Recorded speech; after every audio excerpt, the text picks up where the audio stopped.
Today, you are all here to worship your Guru. It is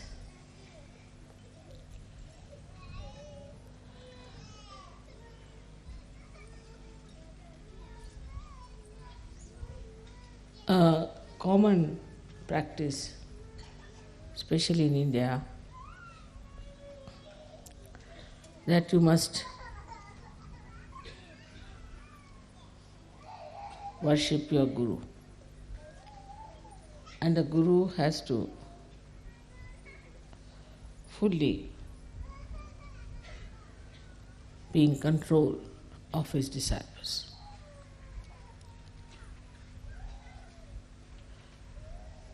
Guru principle is extremely strict, and the strictness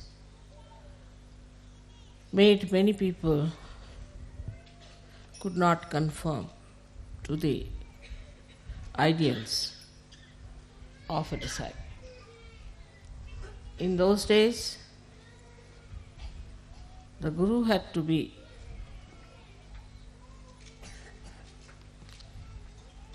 absolutely the authority. And it was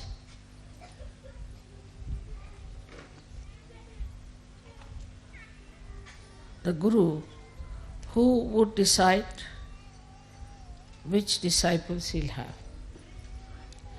And one had to go into great tapasya, to great penances, to even become a disciple. And this hardship was the only way the Guru used to judge. Gurus would always live in jungles,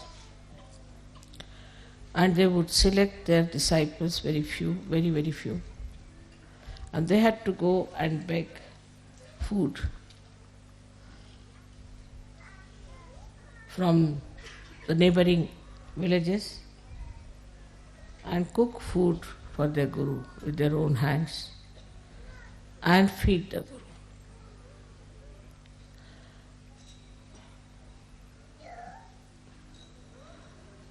That sort of Guru business is not in search. That basically we must understand that the difference between those styles of Guruship and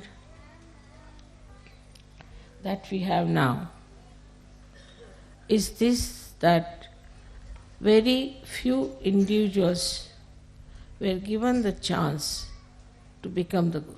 Very few. And these few also were selected out of quite a lot of people, and they felt that there was something really special, that they are being selected, chosen, and that whatever they will have to go through is all welcome. With this idea, they became the disciples. But Sahaja Yoga is a very different thing. I would say just the opposite. First of all, your Guru is a mother, and who suffers from Sandra Karuna. At the slightest things that happen to you, my eyes get filled with tears. So, as a mother, to be a Guru is a very difficult thing. But at the same time, for you to achieve heights is also difficult. Because you get lost when I love you so much, and in that love you forget sometimes that the progress in your being is very slow. It is important that in Sahaja Yoga you have to be strict with yourself. That's why I said that you have to be your own guru, which people do not understand what it means. You have to be your own guru means you have to guide yourself, you have to treat yourself as your disciple, and you have to trim yourself. If you do not understand the responsibility as Sahajogi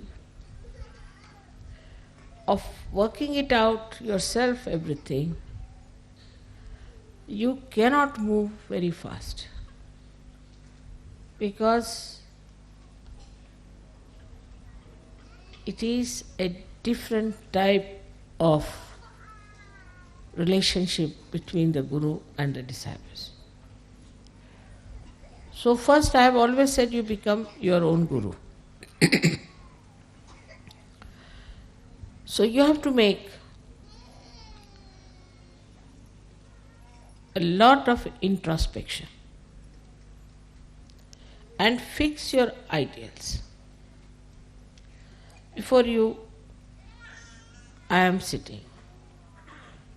You have seen me how I am. I can eat anything. I need not eat at all for days together. I can sleep anywhere. I may not sleep at all. I travel for miles together untiringly. I have this energy because I am a guru of myself also. So the first thing is that there should be a lot of introspection. What's wrong with me, not wrong with others? What's wrong with me? Am I seeking the comfort of my body? The attention, is it on my body or on my spirit? If so, what am I doing? I think best thing is to write it down. Can I sleep on the grass? Can I sit on the stone? You have to make this body work. Can I sleep anytime I like, and can I keep awake anytime I like? I've seen people doze off. The reason is this, not that they're bad or in any way indisciplined people, but because inside they're tired. If you're tired inside, then you feel tired all the time. You will see on the television, if you see people in the West, they are always sitting like this. Because they are so very tired. Why are they so tired? They don't work so hard. So introspect how you behave. Now when you start introspecting yourself, you'll also start introspecting your surroundings and your styles and your methods and what you are doing to yourself because of the conditionings of the outside. Now the conditionings of the outside in the West are of a psychological nature. Indians have other conditionings which are also quite surprising. or we should say the Western people, they must wash their hand 10 times. Even if their skin comes out, they'll go on washing like mad. They must have a bathroom attached to them all the time. They must have their baths. If they don't have bath, they are not comfortable. They have other conditionings also. All kinds of stupid conditionings they have. But the conditionings that we have in the West are more psychological, and that's why you cannot find out what's wrong with you. The physical conditionings are not so dangerous. You can get over them or you can manage. But when you have conditioning of your psychology, you cannot understand what's wrong with you. Now, if you introspect around, what you will find is a very subtle thing. Firstly, that because of the wars maybe, I don't know why, but everybody is afraid of everyone. Especially I think Freud. Because of Freud, even the mother is afraid of the child. And all these things to Indians are absolutely, they can't understand this. But you people know that very well. They won't touch anybody. They won't hug anyone. First of all, when they used to play football, they used to hug. But now I see they don't hug, they just touch hands like this. After some time, I think they may just do like that or something. So frightened that nobody, even the children I've seen, are frightened of hugging their parents. So the expression of love is not there. And when there is no expression, there is no love inside. And that's how it goes on drying up and drying up and drying up. There was a little girl in Sahaja Yoga. And I had some present for that child. She was quite young, must have been about 10 years of age. So I gave it to one Sahaja, Western Sahaja, that you go and give it to her and say that I have given. No, mother, I won't give. I said, why? She'll misunderstand me. I said, what will she misunderstand? It has gone so much into the heads of people. And this has created really the psychological insecurity within you. From very childhood, this insecurity has been working. And that's why you are frightened of each other. Even of your parents, of your brothers, your sisters. Psychologically, you are suffering. And when first I came to England, they used to say it is the insecurity. I said, what insecurity? The whole world is afraid of the Western world. And what are they suffering from insecurity? They have made everybody insecure all over the world. And why? What are they insecure? They are insecure within themselves, in their own society, in their own family, in their own groups. They are so much frightened of each other. So the first thing, you should be fearless. You are a Sahaja, you are no more immoral. Cannot be immoral. If all the time, if you start thinking that you are immoral, and if you do something it is immoral, and that you have to go and do some confession somewhere, then what is going to happen to you? What sort of a personality you will have?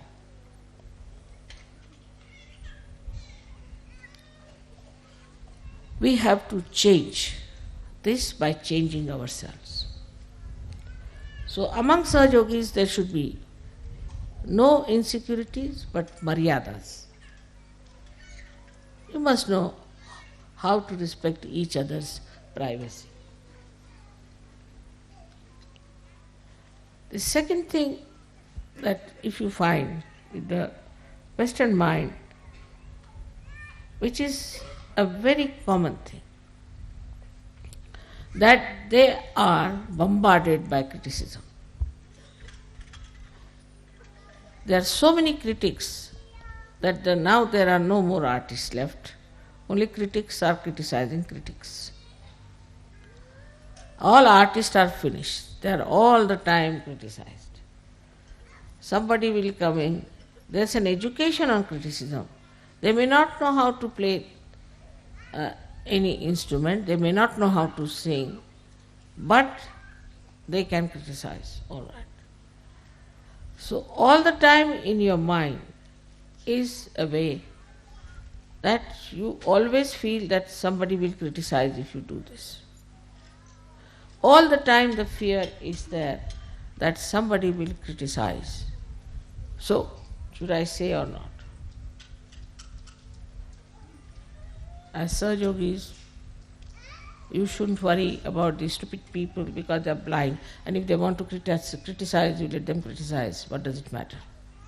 Makes no difference. But this you have to build up within yourself.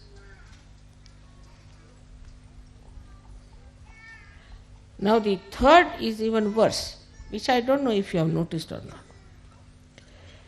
I don't know how it has gone into the heads of the Western minds that you must always see to the other side of the bank, even if you are standing on this side, to be fair, and never to say something that you are sure of. Like you ask anyone, how are you? He'll say, always. Nobody will say, I'm perfectly all right. Nothing wrong with me. What's wrong? Perfectly all right. Thank you very much. But it is never. They are not sure of themselves all the time. It's shaking. And this shaking inside gives you a personality which can never progress.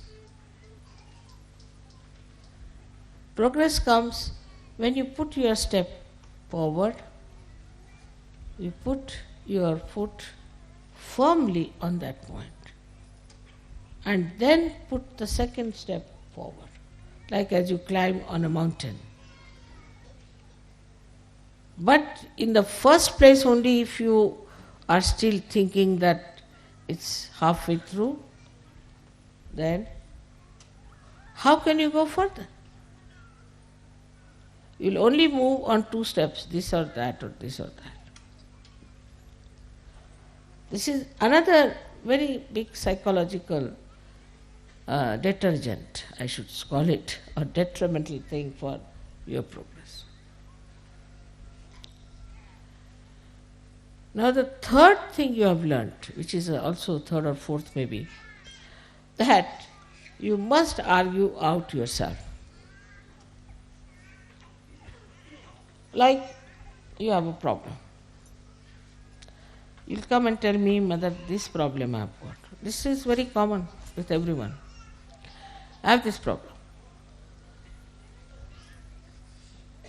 I'll say, all right, this is the solution. Then you will come out, no, but in this will happen. Then you tell another solution. No, Mother, this can be this way. All right, you tell third solution. No, Mother, in this can happen.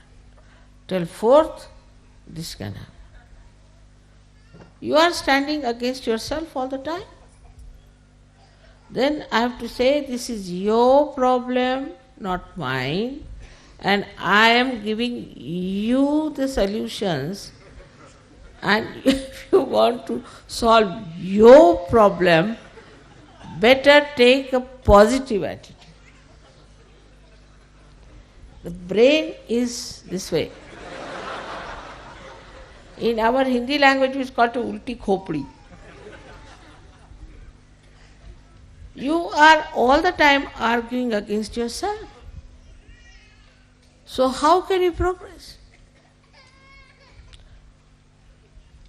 This is another great problem of the Western mind, that it doesn't try to face any problem as your own, but go on arguing with yourself like a lawyer. See, there are two lawyers, one yourself, another lawyer. Go on arguing. So is a double personality in the being. It's not a single personality. As I said, it is very, very psychological that people have to take to this kind of a turn suddenly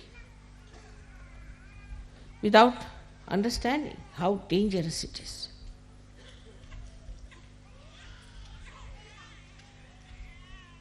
With the enlightenment of your brain, they should disappear. On the contrary, in Sahaja Yoga, it's very dangerous. Because you say something, you are a Sahaja Yogi. You are connected with the all-pervading power. Whatever you say gets connected. And it acts. It's very dangerous for you people not to realize that you are realized souls, and not to assume your own powers.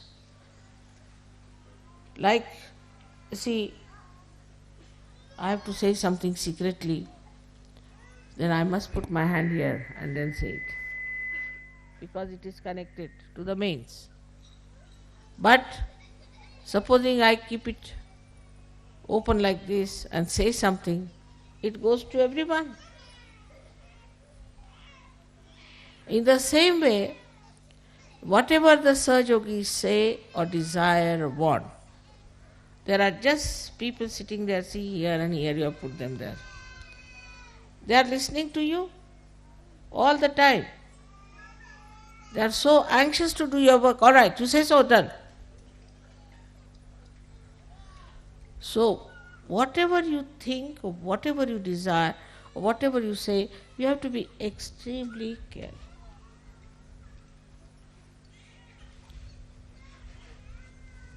And when, now, old people, all right, I can say that very conditioned, they have problems, But the generation that is here, most of them are all capable of improving yourself and making your brain straight by bringing it backwards to the forward.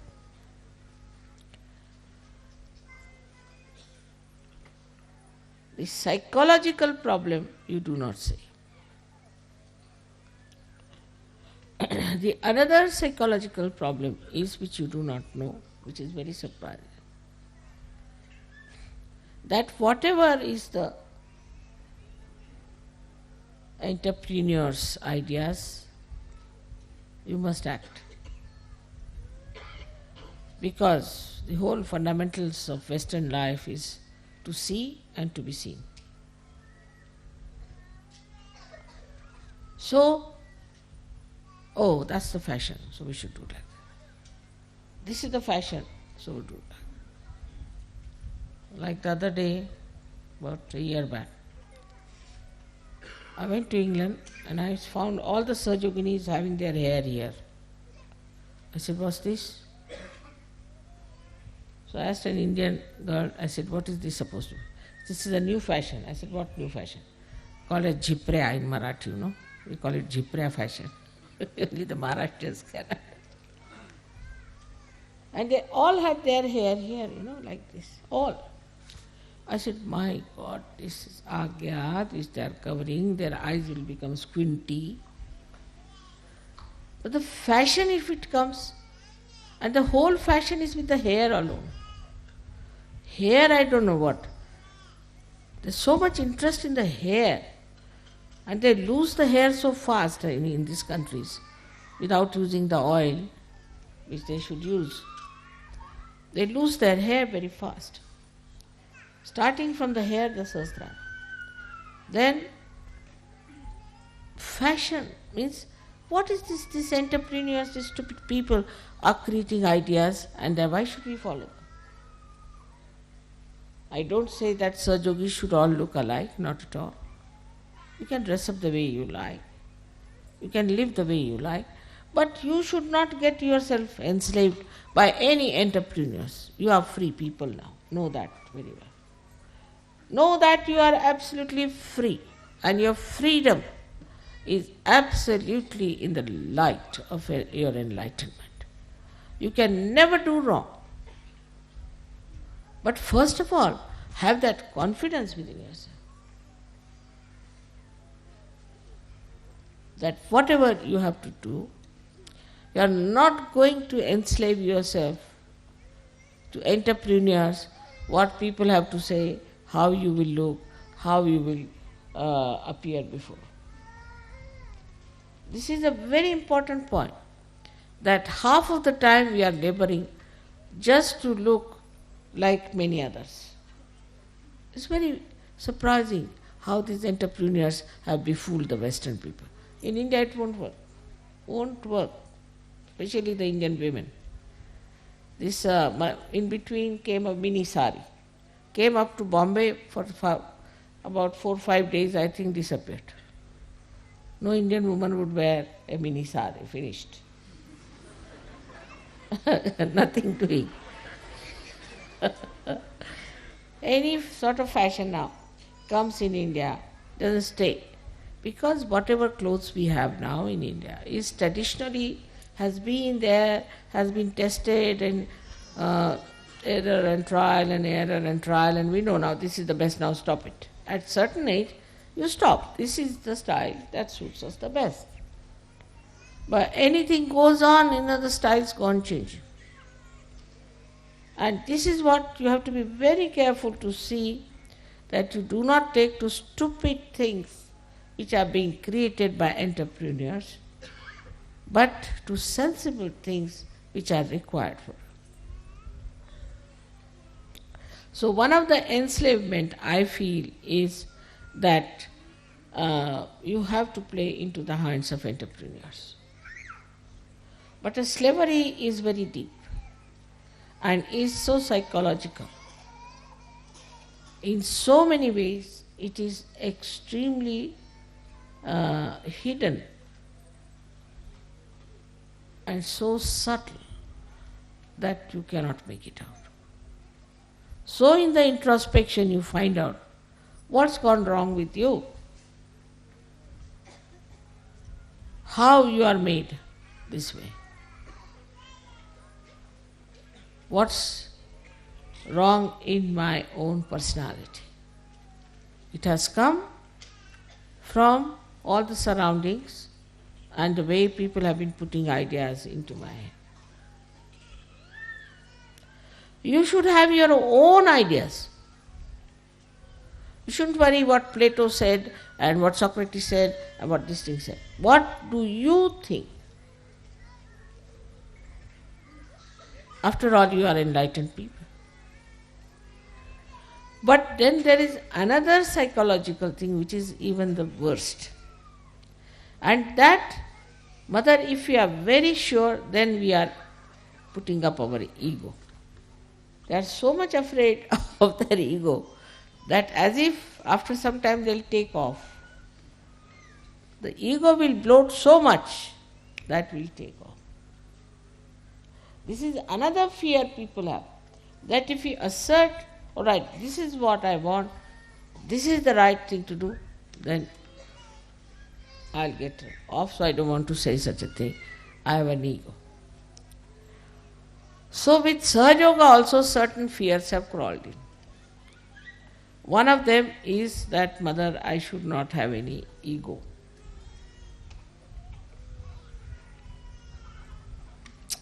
Now, what is the problem of ego? That also surprising despite all fear and everything.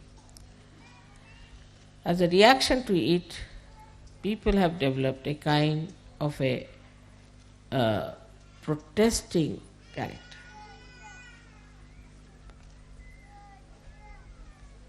But again, these entrepreneurs have pampered your ego. Like in the morning, you ask the child, "What will you have?" Then child say, "I'll have this." The mother has to run and get it, or she must keep everything in the fridge. In India, that's not the case. Whatever is cooked in the house, you better have. If there is no salt, all right, without salt, come along. Otherwise, don't eat, doesn't matter. In any case, you will eat. So when the disciplining comes within yourself and you understand this, then you do not say, "I desire only this, I desire only this." What you desire, you tell yourself. All right, you will not have it for 1 month, let's see.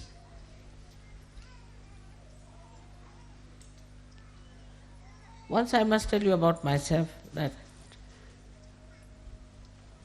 little bit comfort grew upon me sometimes, I think. So we had a transfer, and my family was not with me at that time. We had only one small little bed where my husband slept, and I slept just on the bare cement in the. And next day I started getting the pain in the body. I said, all right. I slept on the cement for 1 month. On the cement you get pain, all right, sleep now. 1 month I said, I'm going to sleep on the cement. Then cement lost its power on me. Then might be the cement might be feeling the pain. So, that's what you have to do, is to master your mind. Now the problem only will come, what is the discretion, this ego will come up, mother. Because your ego, as I said, is developed by reactions, by protesting against things, and also by the pampering of the entrepreneurs. All right, whatever may be the reason, we are not going to psychoanalyze ourselves. But the fact is also we have an ego problem. Why? I have already told you that if a balloon is bloated many a times, it can easily be bloated. At the slightest air, it bloats. And that's why you are afraid that suddenly my ego might become so big that I may be like a balloon in the air somewhere moving. But how to get rid of this is to know that you are an enlightened soul. Respect yourself. Once you start respecting yourself, you will not fall into any traps of ego. Very simple. Respect yourself.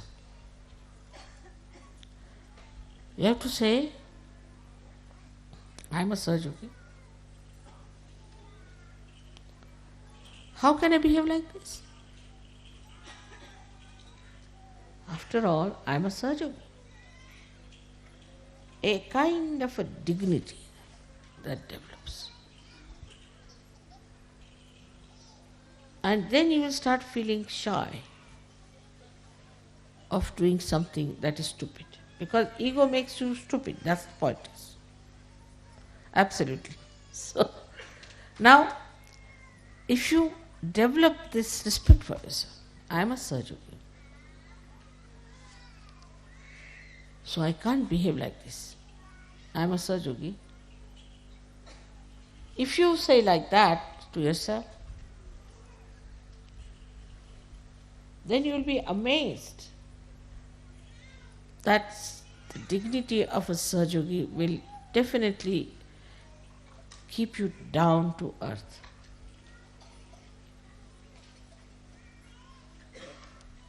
you will not get into the trap of your ego. So one side is the conditioning, another side is this ego. Simple thing is ego. That dignity has to be developed.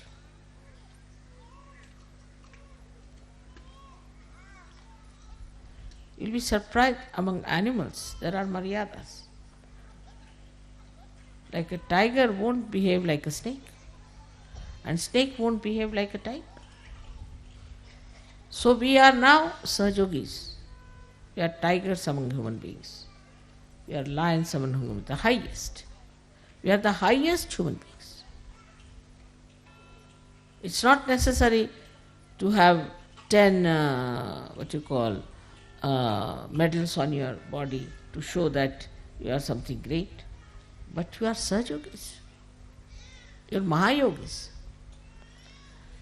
So develop that respect. And you will be surprised, the humility will immediately will walk into you. Humility. I have seen some Sahajogis sit like this, sometimes sit like this, sometimes if the left Vishuddhi is there, like this, right Vishuddhi is there, like this. But then you see yourself. Like a bridegroom has to dress up, and he remembers, I am the bridegroom. I cannot behave like other younger boys who will be there. I have to have my own personality. I am the bridegroom. I am going for my wedding. I cannot behave like all my other friends are there. You have to behave in a particular manner. So assume this. Still, we do not know that we are Sahajogis. Once we know we are Sahajogis, that dignity will develop within us. And with that dignity, you will be amazed. You will also see what is wrong in your own country, what is indignified. Now, with whatever has happened in France, you can find out what's wrong with French laws. But French are more interested in drinking and eating and other things. So they never paid attention, let it be, what do you care for laws, let it be as it is, doesn't matter, who should bother about these things, it's nothing important. After all, if you can get something to drink. You go to any French village at seven time, you cannot meet anyone, even a drunkard. They are sitting inside and drinking. I mean, that's the main religion, main pastime. Next day with the hangover they come, so they see everything the other way down. Like this fellow, these journalists who went to India, they saw an iron gate and they thought this was the iron curtain of Hitler. Everything expanded, so big, crooked, because hangover, So the whole life in the West like a hangover. Either they see things too big or too small. They don't see things as they are. Now most of these things are written, which you will read, the psychology and all those things and the books. Mostly they are drunkards. If you see their lives, they have been drunkards. So whatever they have written, why should we take them so seriously? Except for very few who were realized souls, most of them were drunkards. Like those who wrote about Greek tragedies, must have been really drunkard people. They must be taking lot of things inside and they must be writing something like that. Because most of the drunkards, when they write, they say that why should I live? I must die. And like that we too have in India many people who have written ghazals who always say that why should we live, we should die. So there's one poet who has said, now you are talking of die, why don't you die once for all? So, you will realize that what you will write, what you will say, is higher than all these people. But Sahaja Yoga has worked so smoothly in you that you do not know what you are.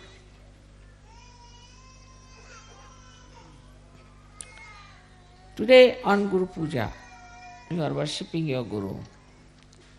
At the same time, I bow to your Guru within yourself.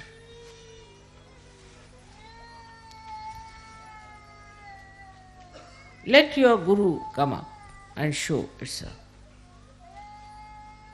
Especially the kind of a Guru you have.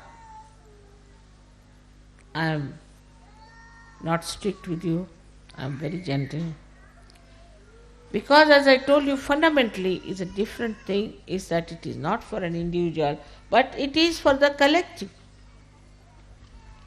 And if something has to spread collectively, then you have to understand that it has to be only love that is going to work. There is no other way we can spread Sahaja Yoga, because we cannot be like Hitler, giving wrong ideas of hatred. Either it could be hatred or love. You teach people, we hate this one, fundamentalism, this, that, you will get thousands ready to fight. You can elevate their baser self and say, all right, come along, let us fight. Racialism, this, that, anything, even nationalism. All right, there are people.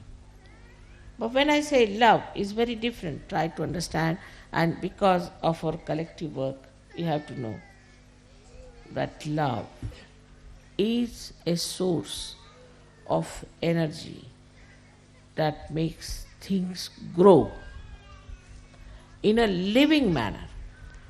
It is the energy which is a living energy. Try to understand now. This is, people don't understand. Love doesn't mean that you hug somebody or do something, but living energy that understands, that makes you grow.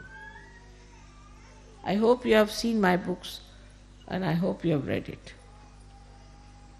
In that I have described to you very clearly what is the living energy within us that works. And anything that is working, for example, see this flower. Now, I cannot order this one to go straight. It's moving in its own way. Let it be. It looks nice because no flower should look like another flower. Living energy never creates the same thing exactly than another. Only plastics can be done. Now, when it is growing in its own way. So whatever is built in within you, which is a living energy, built in but living energy, and a living thing that works, it blossoms by itself. The water of pure love is to be given. In pure love, what you see in another person as a guru, what's the matter with myself where it is obstructing me to go further? In another person as a guru, what you see is how to handle this man with love so that he comes closer to reality. It's a very gentle process. It's a very loving process. And nothing like really enjoying your love. Just to know that I love so many people itself is so great. And you to feel that I love so much. But it should be samadrishti. Means with the same eyes you should see everyone. You see everybody with the same eyes. Isn't it? Only two eyes are there. But you see everyone with the same eyes, they are different. All right? You see them as different. But your eyes do not discriminate. Your eyes do not see somebody black, somebody white, somebody blue. They see what they are. When you start seeing with samadrishti, means the same eyes, same sight, not to change your ideas. Because what happens, that your own mind twists it and you start seeing somebody as different, somebody as different. Now with the eyes, I see the fan. But supposing my mind is off, I might see as a human being. So if you are a sane person, then you will see everyone as they are. This is samadrishti, is that you have the same eyes for everyone. Do not get twisted. So that you cannot have somebody is your special friend, somebody is number 2 friend, somebody is number 10 friend, and some as your enemy. Once you start looking at things like that, everything will get into proper shapes. Otherwise, one can go crazy. Also, it should be samyak. Samyak means integrated. There should be an integrated knowledge, like the eyes when they see where you are sitting, where you are, where is this person, where is that person, what is the relationship. So the knowledge about others is in relationship with each other. Now supposing there's a gentleman who has a child, and there's a problem between that gentleman and the child. To approach that person, you must know that he has a child. Not to just make him separated from others, singularize him. You take somebody, say he is from England, or he is from Italy. Then try to understand him that he is from that particular background, and that background is around him. So he is like that. If you can have this kind of a full knowledge of others, there will be no problems, no quarreling, nothing. Otherwise there is a conflict all the time, and that's how one feels very tired. Eyes do not react. Eyes just see. Whatever is there, they just see. Eyes never react, but the mind reacts. And this reaction is the one which is responsible for spoiling your attitude towards people. So now, you should have a witness state. As Gyaneshwara said, Niranjana Pane. Niranjana Pane. To see somebody without any reaction. Just to see. And you'll know everything about that person as soon as you see that person. Niranjana Pane. Because as long as your brain is there, you do not see that person as he is. But as soon as you see that person, you just know what it is.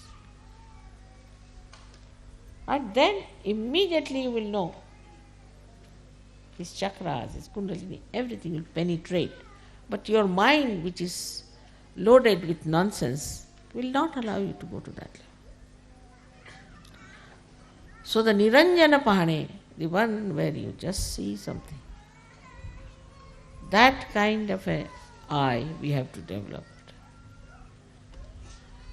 So, with that, a detachment starts. Automatically, You do not criticize anybody because your mind is like this against that person. You do not love somebody because your mind thinks this way. Cannot form groups, you cannot have some people who are dear to you, some are not.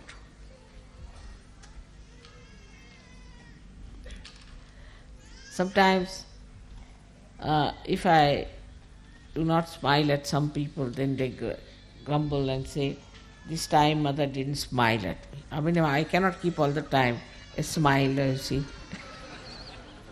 You must also think of my muscles.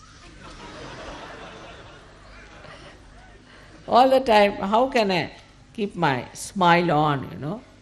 But there are people who feel very bad that, you see, this time mother didn't smile, so I have to go on smiling all the time at him.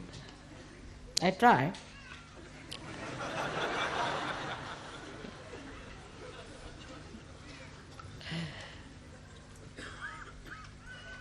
So the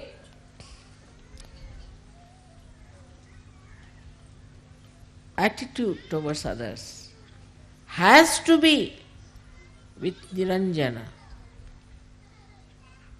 attitude, because it's a collective work. It's not strict. It is not in any way clamping anything, because it's a living work. Absolutely is living. We cannot. But it is definitely the work which creates harmony, love, affection, feeling of oneness. Imagine to think about someone who is not kind to you, or is a horrible thing. Better think how nice you could be to that person. So the attitude should be that how nice I am going to be with that person, See, somebody is angry with you. It's easy to fight. Come along, you are angry, I am angry. No, go and just tickle. Simple thing like that. And enjoy. Because you cannot enjoy hatred. You cannot enjoy rivalry. You cannot enjoy separatedness. Like this hand has to enjoy this hand. In the same way, you have to enjoy each other. If you cannot enjoy, then you have lost the point. Lost the point.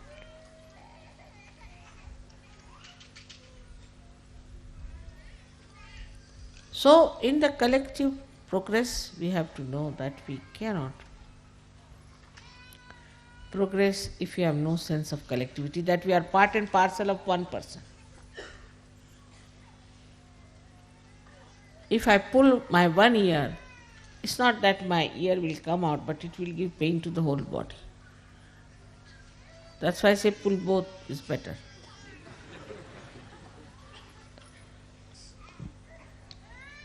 And when you start, seeing this way yourself, then you'll be amazed, a kind of a sweet humor about yourself develops.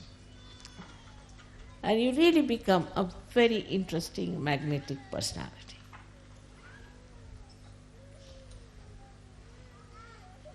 And a very enjoyable person, extremely enjoyable. Everybody will seek your company. This is what is the sign of your Guru principle being enlightened. Of course, they have said that you should get detachment, you should not have any attachment to this and that and that and that. This is all talking. But actually, only introspection and assumption, or we can say the knowledge of your own depth itself will give you that feeling. If you have that knowledge that I am a Sajogi and my depth of divinity is so great, that itself will be more than sufficient for you to exist as the topmost guru. Actually, I am no more a guru. I was never a guru. I am a mother. I am hopeless guru. Because a guru who cannot be strict is useless. And I have to prepare myself to say things, If there's problem between two people, and then if there's some gap of time where I have to say to them, then I start how to become strict. I tell myself. Spontaneously if something comes, then I say, why are you doing like this for the most? Spontaneous.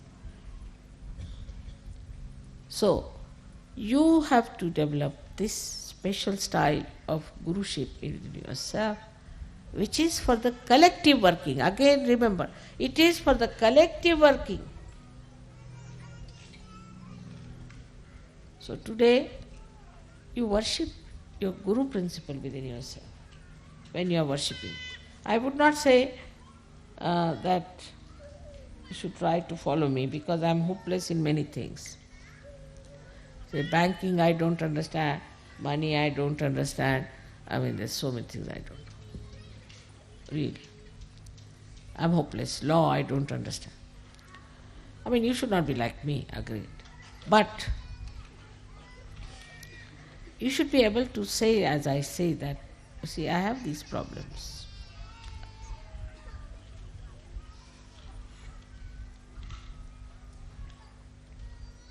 But one thing for sure, you must have complete knowledge of surgery or desire to know everything about surgery.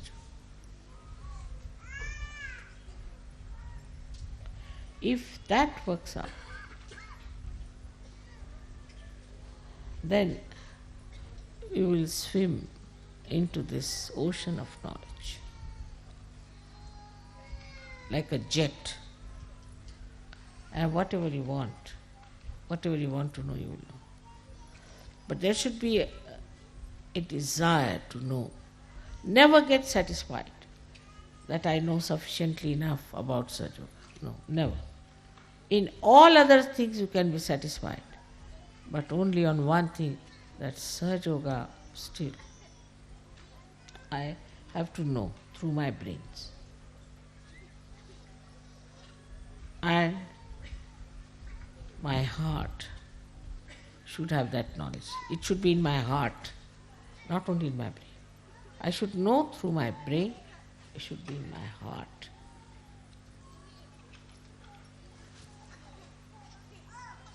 Like when you see a film, you see King Kong. Then you know it's King Kong, alright, it's the film, doesn't matter. Normally our knowledge is like that. But if you see Mr. King Kong standing here, oh my God, he's already here. In the same way, when our knowledge is in the brain, it is just like a film is away from, it's not in our heart. But when it is heart, it acts, it works. It doesn't work through brain. In the brain it just stays, but in the heart it works. In the heart resides the spirit. It's very simple that we are people who are more living with our brains, not with our heart. But know that we are in reality. See, King Kong is standing before us. You are not seeing a film, it's in reality. And in reality, the heart has to work, not the brain. Because reality is only through the heart, not through the brain. Once you understand this, then you'll open your heart, enlarge it. Now this is in my heart. So the whole thing will be so clear-cut in your head.